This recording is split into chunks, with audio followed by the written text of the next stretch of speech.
Hello सांग मैंने देखंतु आमर एठी मुग भंगा चलची बढ़िया कि पूरा फाड़ी फाड़ी होगी मुग भांगी जाऊँगी।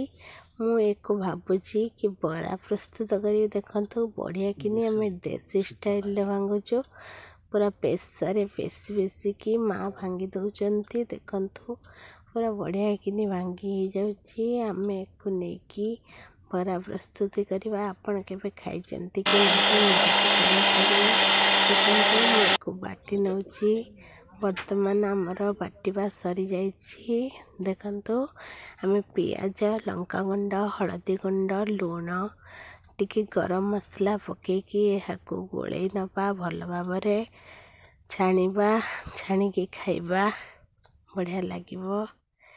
संध्या बेले खाइबे मुढ़ी सहित खाई परिबे आपण माने नाले खाली भी खाई परिबे। एमिति नेकी गोटे गोटे करके छाणी देबे छाणी नै टिके डीप फ्राई हवा पर्यंत छाड़ी देबे। वर्तमान आमर हो जाइछि देखंतु एमिति ब्राउन कलर पड़े आसिले ताकू कड़ाई रु बाहर करि नबा। एबे आमर प्रस्तुत हो जाइछि मुग पियाज बरा